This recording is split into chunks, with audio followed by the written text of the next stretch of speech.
Hi, welcome to TTH channel. நம்ம வீடியோக்குள்ள போறதுக்கு முன்னாடி நம்ம சேனலை சப்ஸ்கிரைப் பண்ணுங்க, லைக் பண்ணுங்க, ஷேர் பண்ணுங்க, கமெண்ட் பண்ணுங்க, மறக்காம பெல் பட்டனை கிளிக் பண்ணுங்க. நம்ம இன்னைக்கு இந்த வீடியோல என்ன பார்க்க போறோம் அப்படினா successful students do not, அதாவது இப்போ நம்ம வெற்றி பெற ஸ்டூடண்ட்ஸ் வந்துட்டு அந்த வெற்றியை வந்து அவாய்ட் பண்ணக்கூடாது, திரும்ப திரும்ப அடுத்தடுத்த வெற்றிகள் வரணும் அப்படிங்கிறதுக்கான சில டிப்ஸ் தான். இப்போ நமக்கு வெற்றி அப்படிங்கிறது ஒரு கிடைக்காத ஒரு வாய்ப்பு, அதாவது கிடைக்கக்கூடிய வாய்ப்பு. பட் இப்போ நமக்கு அது கிடைச்சிருக்குது. அதை நம்ம என்ன பண்ணணும், தவறாமல் அதை தக்க வச்சுக்கணும். எப்போதுமே அந்த வெற்றி நம்ம கூடவே இருக்கணும்.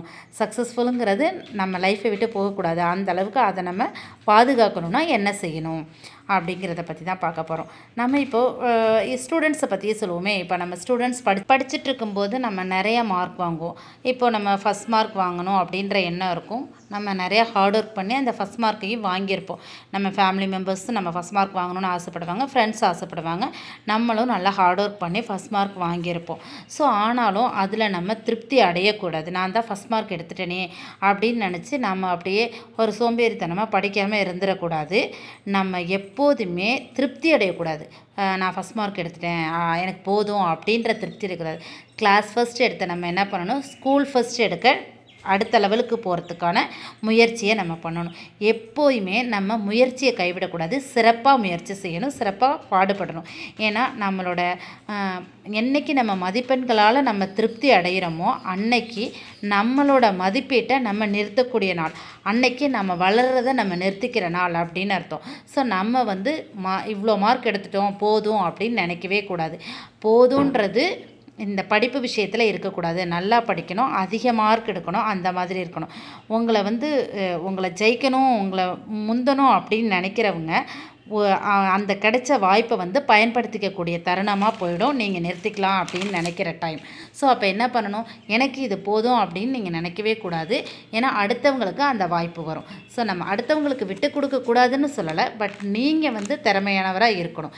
இப்போது நீங்கள் ரொம்ப திறமையானவராகவோ இல்லை புத்திசாலியாகவோ இல்லை பணக்காரனவோ ஆகணும் அப்படின்னா வாழ்க்கையில் என்ன வேணும், நல்ல கல்வியறிவு வேணும். அந்த கல்வியறிவினால் உங்களோட லெவல் வந்து அடுத்த லெவலுக்கு போக முடியும். ஸோ இப்போ இருக்கிறத விட இன்னும் அதிகமான ஒரு லெவலுக்கு போக முடியும். நீங்கள் எல்லோரையும் விட அதிகம் படிக்கணும்.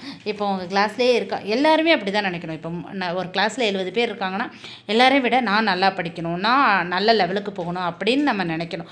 ஒவ்வொரு ஸ்டூடெண்ட்டும் அப்படி நினைக்கணும். அவங்க எல்லாருமே அப்படி நினச்சா கண்டிப்பாக எல்லாராலையும் அந்த லெவலை அடைய முடியும். இப்போ நம்ம வேர்ல்டில் வந்து நிறைய வெற்றிகரமான நபர்களை பார்த்துருப்போம். அவங்க எல்லாருக்குமே ஒரு 7-8 ஒத்த விஷயங்கள் ஒரே மாதிரி இருக்கும். என்னென்னா அவங்க வெற்றி பெறதுக்கான ஒத்த விஷயங்கள் ஒரே மாதிரி இருக்கும். அந்த பொதுவான விஷயத்தில் அவங்க வந்து அதை எப்போதுமே ஒரு வழக்கமாக வச்சுருப்பாங்க. அதை ஒரு கோல், அந்த கோலில் வந்து வெறித்தனமாக இருப்பாங்க. அந்த கோலை அவங்க அடையணும் அப்படின்னா என்ன பண்ணுவாங்கன்னா, அவங்களோட வாழ்க்கையில் வந்துட்டு டயத்தை வேஸ்ட் பண்ண மாட்டாங்க. நேரத்தை வீணடிக்கிறது அப்படிங்கிறது அவங்களுக்கு பிடிக்காது. இப்போ நிறைய பேர் வந்துட்டு ரொம்ப அரட்டை அடிச்சுட்டு உட்காந்துருப்பாங்க. ஈவினிங் 6 மணிலேருந்து நைட்டு 10 மணி வரைக்கும் அரட்டை அடிப்பாங்க. நைட்டு ஃபுல்லாக வீடியோ கேம்ஸ் விளையாடுறது, இன்ஸ்டாகிராம், ஒரு நாளைக்கு மணிக்கணக்கில் ஸ்க்ரோலிங் செய்கிறது, இந்த மாதிரி நிறைய போயிட்டுருப்பாங்க. ஸோ அவங்க என்ன டைம் நிறைய வேஸ்ட் பண்ணிகிட்ருப்பாங்க. இது வந்து இப்போது வெற்றி பெற்றவங்க யாருமே நேரத்தை வீணடிக்க மாட்டாங்க. இப்போ நிறைய சாதனையாளர்களை பார்த்துருப்போம். அந்த சாதனையாளர்கள் யாருமே நேரத்தை வீணடிக்காமல் அவங்க ஹார்ட் ஒர்க் பண்ணியிருப்பாங்க. அந்த மாதிரி நேரத்தை வீணடிக்காமல் ஹார்ட் ஒர்க் பண்ணதுனால தான் அவங்க சாதனையாளர்களோட பட்டியலில் இடம்பெற்றிருக்காங்க. ஸோ நம்மளும் ஒரு சாதனையாளர் ஆகணும் அப்படின்னு விரும்பணும் அப்படின்னாக்கா நம்மளும் டைம் வேஸ்ட் பண்ணாமல் நம்மளோட கோல் என்ன அப்படிங்கிறத நோக்கி போனோம் அப்படின்னா நமக்கும் ஒரு சக்ஸஸ்ஃபுல் லைஃபு காத்துட்ருக்குது. இப்போ நம்ம வாழ்க்கையில் நம்ம 99% இருக்க விரும்புகிறோமா இல்லை 1% இருக்க விரும்புகிறோமா அப்படிங்கிற ஒரு முடிவெடுக்கணும். 1% அப்படி தான் அப்படின்னாக்கா நம்ம அதே ஒரு பர்சன்டேஜ் தான் அப்படின்னு நம்ம நினச்சோம் அப்படின்னா நம்ம லைஃப் ஃபுல்லாக அந்த 1%ல் தான் இருப்போம். 99% நோக்கி நான் போகணும் அப்படின்னு நினச்சோன்னா மட்டும்தான் நம்ம அடுத்தடுத்த லெவலுக்கு போக முடியும். இப்போ நம்ம 365 நாள் இருக்குது அப்படின்னாக்கா இந்த நாட்களில் நம்ம என்ன பண்ணணும், நமக்கு பிடிச்சதை படிக்கணும். நம்ம படிக்கிறதுல நம்ம டயத்தை வந்து யாருக்காகவும் விட்டு கொடுக்கக்கூடாது. நம்ம படிச்சுட்ருக்கணும். ஸோ இதில் நம்ம கொஞ்சம் 365 நாளில் ஒரு 65 நாள் நம்ம எக்ஸ்ட்ரா செலவு இது பண்ணாலும், அதாவது ஜாலியாக இருக்கிறதுக்கு இல்லை ட்ராவல் பண்ணுறதுக்கு பண்ணாலும் 300 நாள் நம்ம படிக்கிற மாதிரி கொண்டு வரணும். இப்போ நம்ம இப்போ நிறைய பேர் நிறைய சாதித்தவங்களாம் என்ன பண்ணுவாங்க, இந்த மாதிரி டைம் மேனேஜ்மெண்ட்டை போட்டு அதுக்கு தகுந்த மாதிரி அவங்க பிளான் பண்ணி படிச்சிருப்பாங்க. ஸோ எப்பயுமே நம்ம செயல்படுத்தணும். ஒரு செயலை வந்து செயலோடு மட்டும் இல்லாமல் அது நம்ம செய்யணும் அப்படிங்கிற நினைப்பும் நம்ம மைண்டில் இருந்துக்கிட்டே இருக்கணும். நம்மளோட விருப்பத்துக்கும் திறமைக்கும் இடையில் ஒரு சண்டை இருக்குது. ஸோ நம்மளோட விருப்பத்தை அடையணும் அப்படின்னா நம்ம திறமையை யூஸ் பண்ணணும். நான் முன்னாடி போவேன், நான் எல்லாத்துலேயும் நான் ஜெயிப்பேன் அப்படின்னு நோக்கி அந்த வெற்றியை நோக்கி நம்ம போயிட்டு இருந்தோம்னா அந்த வெற்றி என்றைக்குமே நம்ம கூடவே இருக்கும். இப்போ ஒரு கனவு கண்டோம் அப்படின்னா எங்கே இருந்தாலும், எப்படி நடந்தாலும், எப்படி படுத்தாலும், எப்படி தூங்கினாலும் அந்த கனவு நம்மளை சுற்றி சுற்றி வந்துக்கிட்டே இருக்கணும். நம்ம இப்போ நிறைய பேர் நம்ம கனவு அடையணும் அப்படிங்கிறதுக்காக நைட் ரொம்ப கண்முழிச்சு படிப்பாங்க, ஏர்லி மார்னிங் சீக்கிரம் எந்திரிச்சு படிப்பாங்க, நம்மளோட வேலையை பர்ஃபெக்டாக செஞ்சிட்ருப்பாங்க. ஸோ அப்போ செய்யும்போது என்னாகும், எக்ஸாமில் நம்ம திறமை வெளிப்படும். அந்த திறமை தான் நம்மளை வந்து நல்ல மார்க் எடுக்க வைக்கும். ஸோ அப்போ நம்ம என்ன பண்ணணும், கரெக்டாக அந்த நம்மளோட சக்ஸஸ்ஃபுல்லை நோக்கி போனோம் அப்படின்ற ஒரு மைண்ட் செட் நமக்கு இருந்தால் நம்ம கண்டிப்பாக நம்ம சக்ஸஸ்ஃபுல்லை நோக்கி போக முடியும். நம்ம சக்ஸஸ்ங்கிறது ஒரு பெரிய மலை போன்ற விஷயம் கிடையாது, சின்ன கடுகு போன்ற விஷயம்.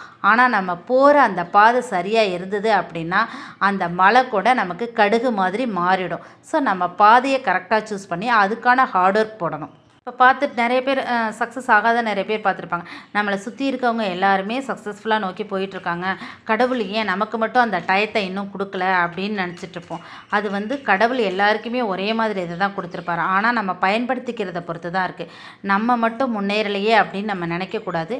நம்ம முன்னேறதுக்கான வழி அவர் கொடுத்துருப்பாரு. அதை நம்ம கரெக்டான யூஸ் பண்ணிக்கிட்டோம் அப்படின்னாக்கா நம்ம போக முடியும். இப்போ தேர்வில் ஃபெயில் ஆகிட்டோம் அப்படின்னாக்கா நம்ம அதை நினச்சி துவண்டக்கூடாது, நம்ம படிப்பையும் விட்டுறக்கூடாது. நம்ம அதை விட்டுட்டோம் அப்படின்னா கண்டிப்பாக வந்துட்டு ஒரு சக்ஸஸ் நமக்கு கிடைக்காது.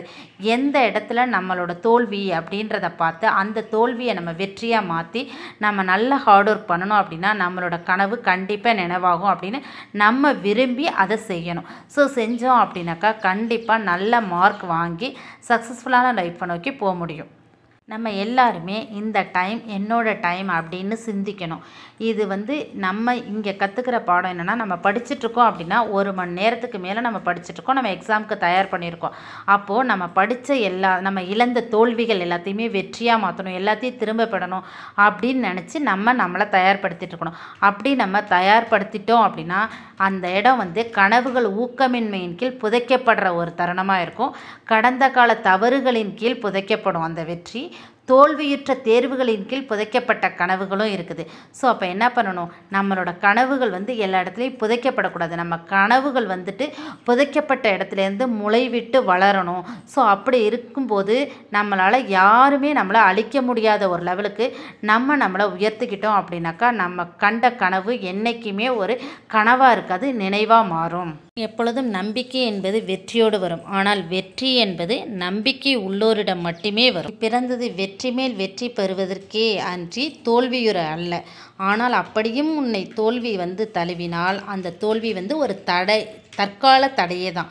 ஸோ தற்காலிகமாக தான் அந்த தோல்வி ஏற்பட்டிருக்கு. அப்போ என்ன பண்ணணும், நம்மளோட தன்னம்பிக்கை அந்த தடையை தகர்த்தெறிஞ்சு திரும்ப அந்த வெற்றியை நம்ம அடையணும்.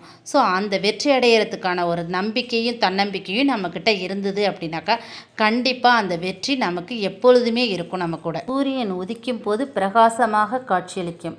நான் வந்துட்டேன் அப்படின்னு பிரம்மாண்ட ஒளியோட நிற்கும். அதே போல் நம்மளை மட்டம் தட்டுறவங்களுக்கு முன்னாடி சூரிய ஒளி போல் பிரம்மாண்டமாக நம்ம சாதித்து காட்டணும். ஸோ அப்போ தான் அந்த மற்றவங்களுக்கு முன்னாடி நம்ம சூரியனை மாதிரி உயர்ந்து இருக்கிறோம் அப்படின்றது நம்ம முயற்சியில் நம்மளோட வெற்றியில் தான் நம்ம அதை தெரியப்படுத்தணும். முதலில் உங்கள் பயத்தையும் தயக்கத்தையும் தூக்கி போடுங்கள், வெற்றி உங்கள் காலடியில். ஸோ எல்லாருமே கிடைச்ச வெற்றியை கடைசி வரைக்கும் தக்க வச்சுக்கிறதுக்காக எல்லாருமே முயற்சி பண்ணுங்கள். தேங்க்யூ ஃபார் யுவர் வாட்சிங்.